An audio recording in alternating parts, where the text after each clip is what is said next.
Double धमाका, double हमला, Hamas का खुफिया युद्ध।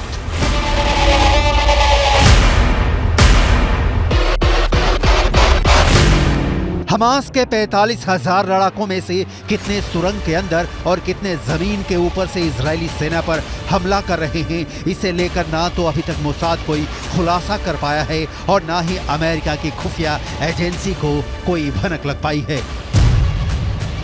लेकिन मिडिल ईस्ट की मीडिया से जुड़े जानकारों के मुताबिक हमास इजरायली सेना पर वैसे भीषण हमले नहीं कर रहा है जैसे उसे करने चाहिए थे।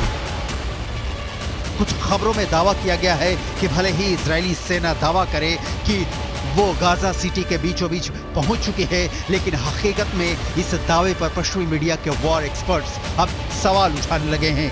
इजरायल के 34 से ज्यादा सैनिक जमीनी हमले के दौरान मारे जा चुके हैं। हम आपको पश्चिमी मीडिया के दावों के हवाले से बताने जा रहे हैं कि इजरायल सेना पर डबल धमाके के साथ डबल हमले की तैयारी हमास ने हिजबुल्लाह से मिलकर कर ली है।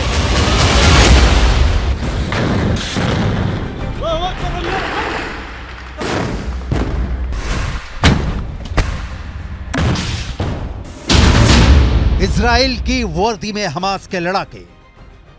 लगता है इस बार इजरायली सेना, इजरायली खुफिया एजेंसी मोसाद और बिना शेत हमास की ताकत और वॉर प्लान को समझने में बुरी तरह से फेल हुए हैं।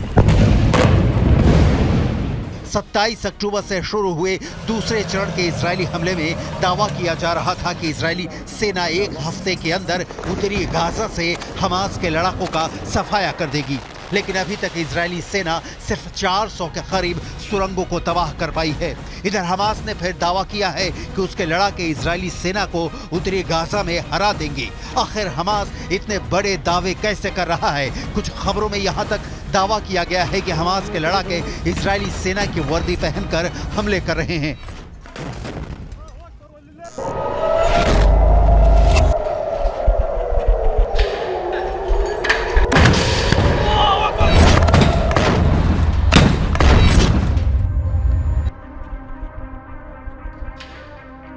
हमास सेना के शाखा अल कसम ब्रिगेड ने एक वीडियो जारी किया है जिसमें दिखाया गया है कि उत्तरी गाजा में इजरायली सेना उनके टैंक, उनके बख्तरबंद लड़ाकू वाहनों, यहां तक कि बुलडोजर पर भी हमास लड़ाके बेहद बेरहम और घातक हमले कर रहे हैं। जरा आप हमास की तरफ से जारी किए गए इस 2 मिनट 44 सेकंड के वीडियो की एक तस्वीर को देखिए, जिसमें 50% तक तबाह हो चुके गाजा में हमास के लड़ाके चारों तरफ से हमले कर रहे हैं। डबल धमाका, डबल हमला, हमास का खुफिया युद्ध।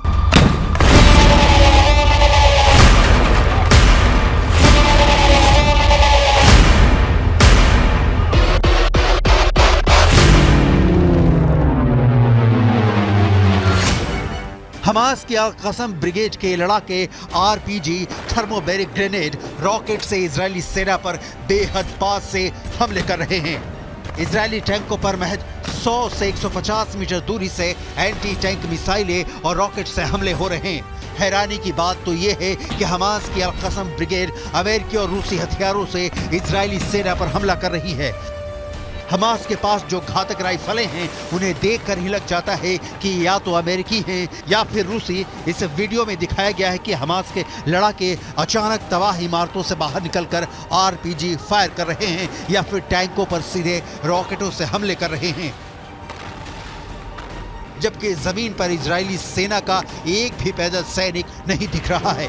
इजरायली सेना पूरी तरह से या टैंक के अंदर है या फिर किसी बख्तरबंद वाहन के अंदर से हमास के लड़ाकों से जंग कर रही है। हमास के इस खुफिया युद्ध ने इजरायली सेना के पसीने छुटा दिए हैं।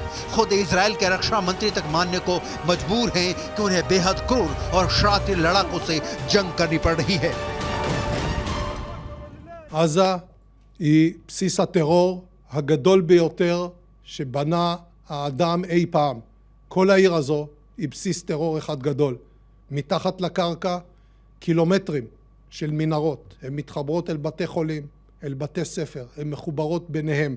יש בתוכם חדרי קשר, מחסני תחמושת, מקומות לינה, והכל על מנת לשמש בסיס של טרור שממנו ניתן לפגוע. इजराइल के लिए विनाशक हिजबुल्लाह का हमला। लेकिन वहीं दूसरी तरफ हिजबुल्लाह के चीफ हसन नसरल्लाह ने दावा किया है कि इजरायली सेना के लिए गाजा युद्ध विनाशकारी साबित होने जा रहा है। हिजबुल्लाह के 60,000 से ज्यादा लड़ाके हमास के 40,000 लड़ाकों के साथ इजरायली सेना पर दूसरे राउंड का विनाशकारी हमला करने जा रहे हैं।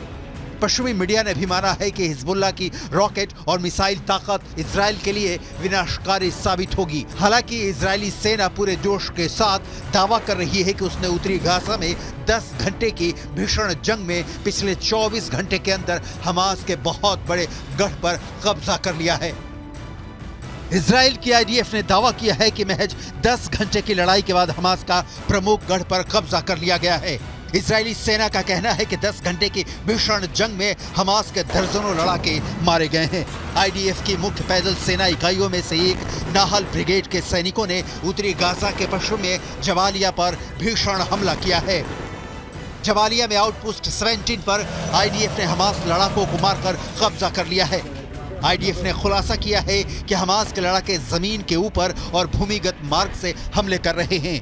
आईएसए और आईडीएफ की खुफिया जानकारी के आधार पर एक आईडीएफ फाइटर जेट ने सेंट्रल कैंप ब्रिगेड में हमास के एंटी टैंक मिसाइल यूनिट के प्रमुख इब्राहिम अबू मगसीब को मार डाला है। आईडीएफ के मुताबिक अबू मगसीब के मारे जाने से पहले इजरायली सेना और आईडीएफ सैनिकों पर कई एंटी टैंक मिसाइल से हमले करने जा रहा था। इससे पहले हमास के एंटी टैंक मिसाइल के कमांडर मोहम्मद असर को आईडीएफ ने मार डाला था। It's not an operation, it's a war. It's going to last time. It's going to take its time until Hamas no longer exists, until our prisoners, people that were kidnapped, will come back home. It's been rough, it's been hard, but we're doing a good job.